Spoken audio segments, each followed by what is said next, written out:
Now, just in doing this, I actually, with different solders on different boards, you have different temperatures. So right now I was just using the standard one of mine. It took a little bit longer. So you have two options. You can be patient with the rest of them, or in my case, if you're ignorant, you can go and crank up your temperature. I'm going to go up to about 50, 55 watts.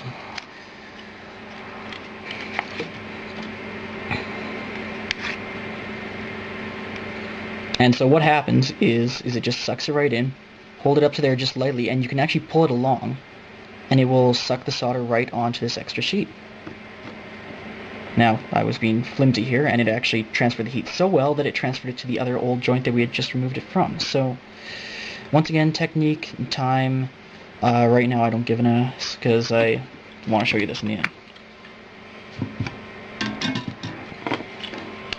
So, we can use the alcohol to clean it off afterwards. It's not exactly very clear here, but basically it just went and it removed all the solder along that, along those pins there. Now, I'll just take off the other 5 here. This will be cut out in the video here. It'll be sped up so we can actually get to the actual soldering part.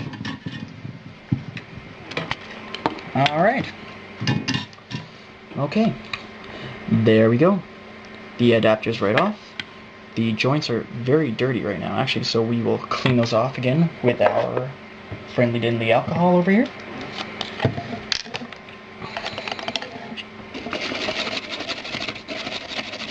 And, you know, you never want to actually touch the board. You want to just touch the parts that you're working with.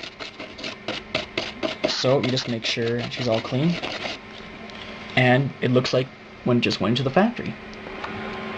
Alrighty, now time for the actual soldering job. I didn't get a chance really much to talk about how clean these joints should be and how on both sides how they should be clean. On your capacitors, you're going to want the leads clean because essentially, you know, you're binding metal to metal. You don't want any like kind of dirt in there to prevent that bind from happening.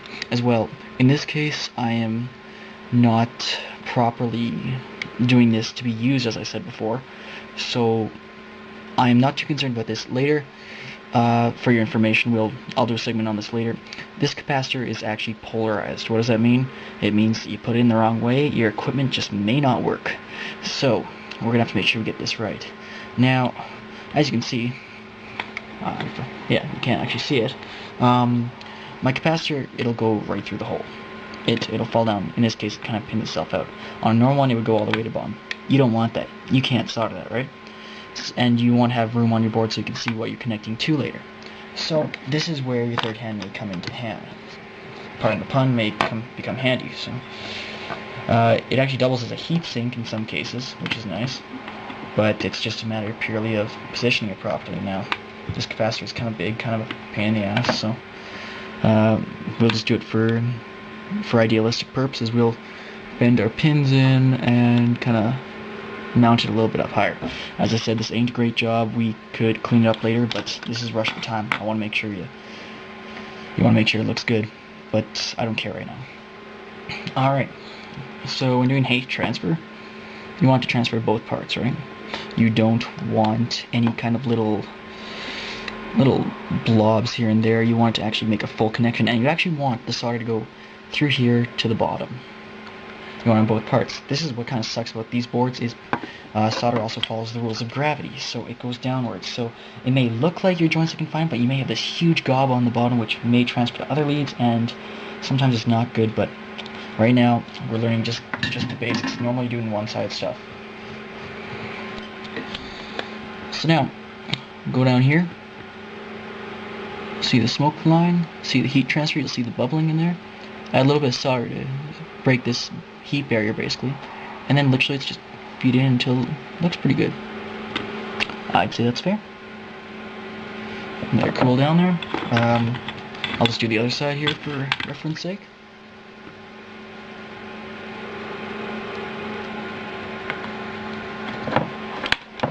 Alright, and then let's, as I said, this is not a good technique, but I'll do it just so it looks nice here. Alrighty. We have a vertically standing capacitor. Scrub around, make her look nice. It's still hot here, so it's smoking. but that's okay, because alcohol will just evaporate and it doesn't do any damage to it. With some of these, you can scrub really vigorously. With other joints, they are very, very lightly soldered on. When you get to real small PCBs and into cool, nice microcircuitry there, you have to be a little more delicate. But with these huge joints, you can just go right at it to make sure that there's no excess crap around it, to be honest. So, actually on this board that I was working with, sometimes these boards are double-sided with their plating. On this board, there's actually nothing on the other side, but you can see the wire. This camera, as I said, is not the greatest, but the wires are coming right out. On the other side, we've got our joints nice and rounded out. I'll try and take photos of this. It's, these cameras ain't great when it comes to autofocusing close-ups, but basically it goes up like I think it's concave. Correct me if I'm wrong, but that curvature that kind of it's hard to show on camera. I will just draw it out in there. But anyways, that's your basic joint right there. That's how you connect two leads, and that's how simple it is, honestly. Now, I can try and give you an example here of why the flux in the alcohol is really nice. Well, say working on this guy here. Don't have flux, it gets all uneven. You can add it in there, and in this occasion I'm hot enough, but you can see when I pulled it away, it went and it left this little divot on it. It's kind of hard to see here, but you can just see right in that brightness level on this little guy right here that it's actually kind of curved. You don't want that. You want a nice smooth fillet.